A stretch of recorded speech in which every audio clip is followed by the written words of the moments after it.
Hi, and welcome to my channel. This is another video on computer science and technology.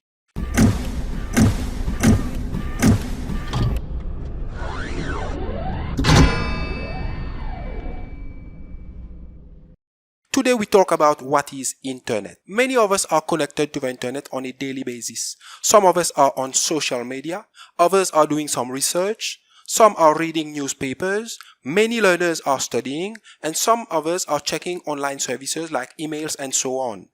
People of all ages enjoy playing online games and other similar online and connected activities. We could go on and on because there are so many things that we can do on the internet.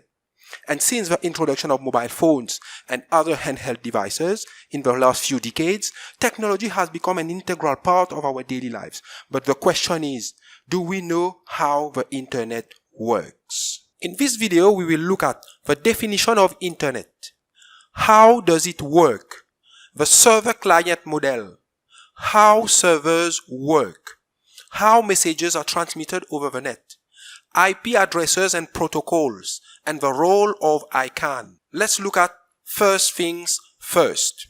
What is the internet? The internet is the network of computers that share information with each other, allows people to quickly send or receive information over long distances or even worldwide. This works because computers have got numeric addresses known as IP addresses. We shall come to IP addresses later on in the video, but in short, IP address is a unique set of numbers assigned to a device on the net that tell where they are on the net. People can share information and communicate from anywhere with an internet connection. It is possible to access almost any information, communicate with anyone else in the world, and do much more as mentioned earlier. You can do all this by connecting a computer or any other device to the internet, and the whole action is known as going online. Now, how does the internet work? As mentioned, cables, sometimes satellites, connecting wires, and sometimes wireless communication links like antennas and relays that connect to make up the entire collective network worldwide. The cables and wires or wireless are actually known as the medium used for the communication. Once you retrieve information from the web, you can view it on your computer or send it elsewhere if need be. Let's look at the server-client model. The internet is made up of electronic devices acting like clients and servers, just like in a restaurant, each having their separate own roles. The client requests for the information and the server gives the information to the client. A client sends a request to the server and the server decides what to do with it. The internet is a network of computers, servers and clients running on internet protocols for a variety of services as mentioned earlier. The resources are identified using the Uniform Resource Locator, URLs. The URL is a unique set of characters that identify a resource on the net. For example, when you are viewing a YouTube video, you can see this unique set of characters in the address bar. How do servers work? Most of the time, the server is a very powerful computer or a group of computers that contain the resources available online. When servers are well organized in a specific location to offer services on the net, they are usually called a data center. There are thousands of data centers all around the world. They usually use the SSD technology, solid state drive, instead of the traditional hard drives,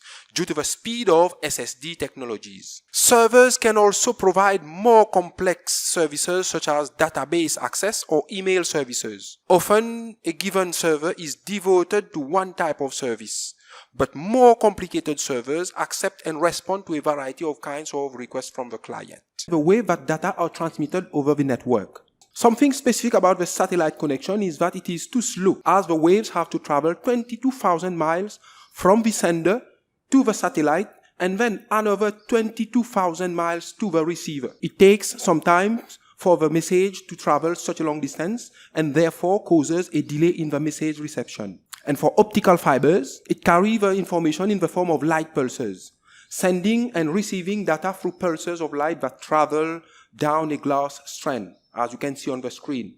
It should be pointed out that optical fiber is economical, durable, and reliable. And nowadays, optical fibers are used to connect continents all around the world. This is a relatively new technology that outstands the former ones.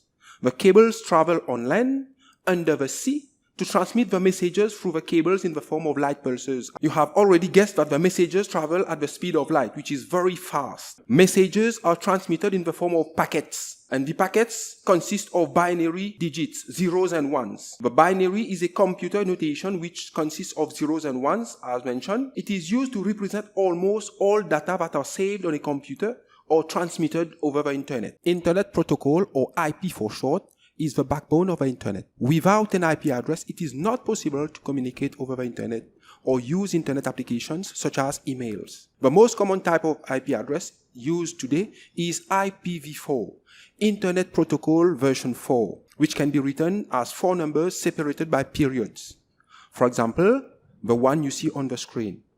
But the world is shifting to IPv6, that is, Internet Protocol version 6, as the reserve for IPv4 is nearly depleted. To transmit messages over the internet, there are different protocols depending on the type of messages that are being transmitted. At your locality, your ISP, Internet Service Provider, decides the IP address of your connected device.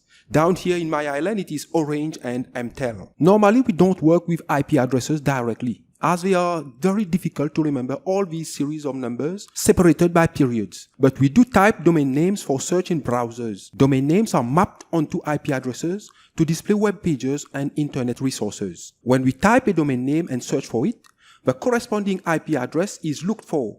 The request sent to the DNS server to get the corresponding IP address. If the IP address is found, then the communication between the client and the server starts. If the corresponding IP address is not found, then the browser will revert an error, maybe an IP address is not found or something else. Each server may host several websites, but the server has the same IP address. In this case, the different domains are identified using host headers.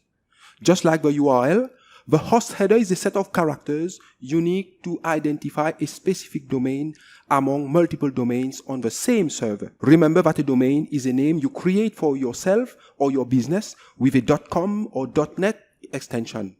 Every domain is connected to an IP address assigned by the Internet Registrar known as ICANN. ICANN stands for Internet Corporation for Assigned Names and Numbers. The ICANN is an organization which operates the Internet. It is found in Los Angeles, California. It is responsible for assigning the IP addresses and domain names to the different websites across the world in a very organized manner. If you like this type of video, don't forget to like, subscribe, and hit the bell to get the notifications for future videos.